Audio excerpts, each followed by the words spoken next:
How's everyone doing today? Very nice, okay. Well, my name is Matt Moore. We're gonna be talking about how to double everything. Again, my name is Matt Moore. A little bit about me. So I'm from the University of Texas at San Antonio. I'm a CS major and the ACM chapter president, and last year I was the RowdyHacks chair. So let me give you a little bit of backstory on that. So in 2016, we started off RowdyHacks, and it was a really, really small hackathon. It was about like 30 people. We had like 2 sponsors. It was like in a classroom and like some prizes, and that's about it. In 2018, I joined ACM, and I was introduced to this like crazy concept of a hackathon, which I've never heard of before. And so in 2018, we had about 100 people. So it was still like a small hackathon, but to me, having never experienced a hackathon before and going to this thing, I was like completely blown away by the experience. So later that year, I was elected the RowdyHacks chair for 2019, and my goal was to have, to double that number to 200 participants. And I was really excited by this opportunity because I knew that there were more people out there that wanted to participate and probably didn't have the chance, so I wanted to give them that opportunity. The thing about it is when you're doubling participation, that means you're also doubling things like sponsors, and you're doubling budgets, and venue size, and activities, marketing, prizes, volunteers, food, speakers, and then you start to realize there's a lot more to it than you actually thought. So I found that the secret to success for us is to plan according to our vision, or to think beyond this hackathon.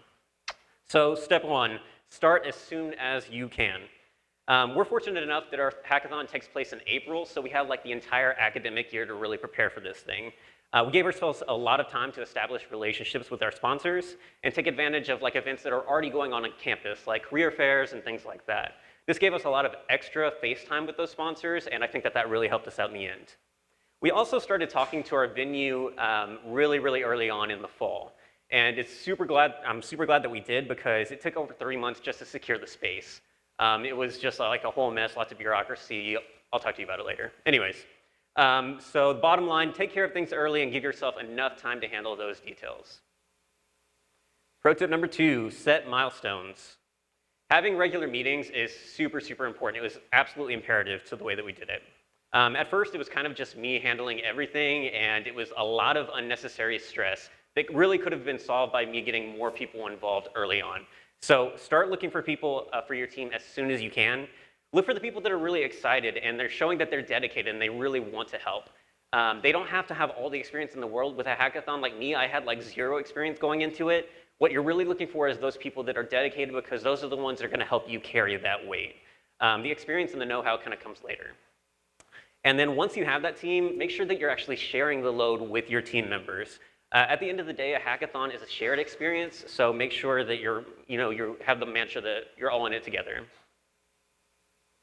And number 3, keep going, even if you think that you're done. So set your sights beyond where you really want to be. In baseball, they say to always run through first base, and that same sort of concept applies here. So make sure that you don't stop like once you reach your goal, and definitely don't like start slowing down as you're approaching your target. There's a few reasons for this. Number 1, things happen.